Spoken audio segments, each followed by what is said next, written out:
Hello. So I should probably dedicate a video to Marxism and why Marxism is inherently bad at some point. But I think for the time being, what we're going to do is we're going to explore the reasons as to why the hard left is violent, and the reason more specifically why Marxism makes the hard left necessarily violent. See, this is going to become a topic for discussion in online commentary for quite some time following recent events in the US, but you can already hear murmurs of it. People on the right are effectively stating that the left is violent, and people on the left are disavowing these comments and stating that it is, in fact, the right that is violent. And of course, we've seen this culminate in the US President, Donald Trump, stating that he is now going to designate Antifa a terrorist organization. So, with all this in mind, why then would there be this debate to begin with? Would it not be obvious or evident that one side is more violent than the other? And given the fact that Charlie Kirk's assassination ultimately signifies quite possibly the largest scale escalation of political violence in the country since at least the 1960s, it kind of stands to reason that both sides want to essentially make the other side claim this. But given the fact that it looks very likely that this guy was a leftist, we have to analyze this from the perspective of the evidence we've been afforded. This certainly indicates that the left has a violence problem. And not only does it have a violence problem, but it has a greater problem surrounding its culture when it comes to the way it engages with violence. See, nobody's going to deny that right wing violence occurs. Absolutely. Dylan Roof springs to mind, a young man who went into a black Methodist church and gunned down a host of innocent people. And there have been others, including the Oklahoma City bombings of 1995.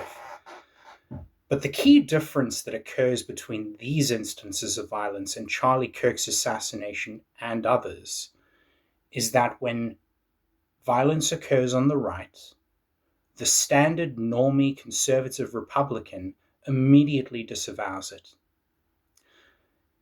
And this makes me think that the right wing violence is, in fact, just a series of fringe incidents committed by fringe people who are not glorified or in any way share the views and values of the standard Republican, even the MAGA Republicans. And yet, when violence occurs on the left, as we've recently seen with Charlie Kirk, we see celebrations, jubilant celebrations. This is something completely different to what we see occurring when violence indeed occurs on the right. And so it actually merits thought and comment.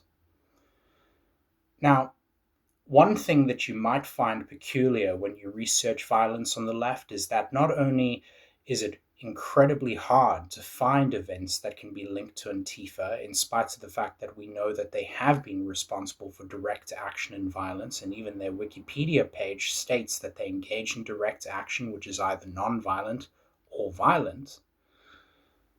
But in spite of even that, what you'll find is that the large-scale publications from think tanks such as the CSIS and the CCJLS frequently have this problem where they take groups that are avowed leftists, like Boogaloo, and try to either ascribe no political affiliation to them, or they try to make them right wing. They try to make out that they're right wing. Now, if you don't know who Boogaloo are, let me give you a quick rundown. Boogaloo is an extremist radicalist organization that believes that a civil war is coming to the US. They're composed primarily of accelerationists and have been responsible for large-scale violence throughout the US, particularly in the Summer of Love riots of 2020, where several police officers were murdered. And further still to this, there were plans to attack and firebomb power substations that were thwarted by the FBI. In spite of this, it might surprise you that you've never heard of Boogaloo. And not only have you never heard of Boogaloo, but if you do research them, you'll probably find the same problem that I do, that in spite of the fact that they stood alongside BLM during these riots and were very vocal in their support of both BLM and Antifa, they're very frequently branded either as politically unaffiliated or far right. Something's not quite right there. And so perhaps it also won't surprise you that even though we have evidence of left-wing violence throughout the US resulting in murder, when Aaron Danielson, was murdered in Portland, Oregon in 2020, May of 2020, media outlets were very quick to brand this as the first instance of left-wing violence resulting in murder for over 26 years. So what the hell is going on here? Well, in a very short summary, a concerted effort has been made by both media organizations, think tanks, as well as the leftist organizations themselves to hide, obscure, and obfuscate their political activities, especially the violent ones. Now, given the fact that this effort to obfuscate and hide their violent activities has occurred, well, it stands to reason, especially given the fact that NGOs have at times been responsible for this and the media has been responsible for this, that the waters are quite muddy when it comes to trying to understand and analyze and research political violence that occurs on either the left or right. So what exactly is going on here? Well, it's not uncommon or unusual for radicalist groups operating as terrorists, especially of the domestic variety, to operate in a highly decentralized fashion. Now, the reason for this, of course, is that it serves some strategic goals. If violence occurs, they can immediately disavow or separate themselves from the action and claim no responsibility for it. This actually goes back to an article in the Seditionist magazine of 1992 where a certain Louis R. Beam referred to a term called leaderless resistance, where he states that a highly decentralized organization serves some strategic imperatives for an agitated group seeking to change the political winds of a country. A highly decentralized group can avoid crackdowns from law enforcement with a lot more ease. It can also easily disavow or separate itself from violent actions of its own members or people inspired by it. In doing so, it can hide in plain sight whilst at the same time pushing a political agenda. Antifa's violence is no secret to anybody who's ever seen it up close. It's nasty, and at times it goes way too far. But the reason they've been able to run cover is because they are large groups that have every interest in keeping their activities hidden. The CSIS being one, of course, which is quoted very often by media sources, but there are others, including Wikipedia themselves. Wikipedia is frequently edited, and there are even things called edit wars where left-wing groups will go and they'll essentially attempt to change articles or even fabricate stories in order to make out as though the left is peaceful and the right is more dangerous. Given the fact that this pervasive propaganda campaign occurs in the background with some very powerful players, NGOs, think tanks, and media pundits alike, who all run cover for left-wing violence, one could argue that even though things like the Oklahoma City bombing and Dylann Roof running into a Methodist church and gunning down innocent civilians are extreme and should be disavowed out of principle, I think left-wing violence is more dangerous, and here's why.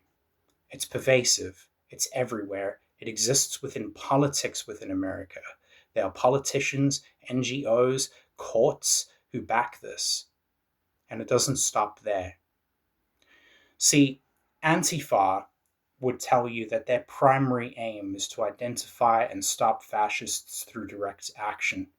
But here's the problem with that theory. It doesn't wash.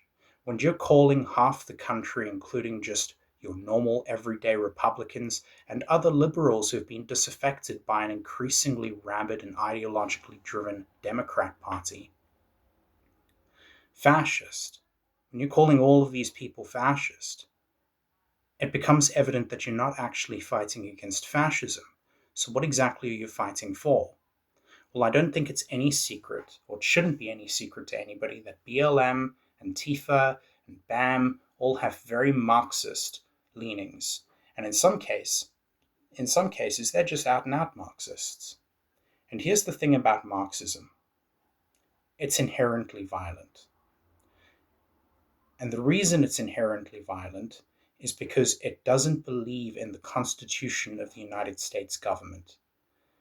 It wants to completely and utterly radically change the way the United States as a country functions. If they got their wish, the United States as it exists and as it has existed in the past will cease to exist, and a new America, governed by Marxist ideals, will be ushered forth. Now, there really are only three ways to do this. You can either do this through some kind of violent revolution, some kind of civil war, by which presumably you are the victors, or through democracy. But the thing is that Marxists know they're not popular in Western countries, and so they never seek to do this democratically or fairly. I mean, these people actually go out of their way to avoid debating people.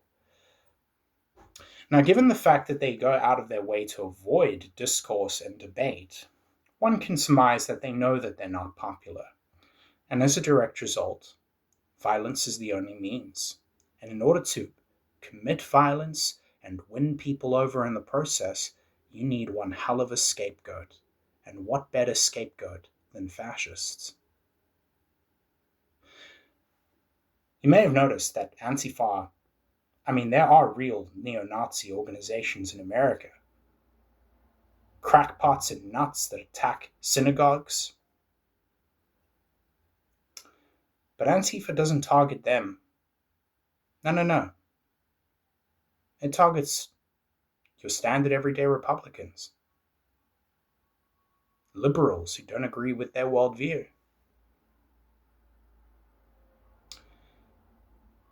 It's pretty apparent to me that the left has a violence problem.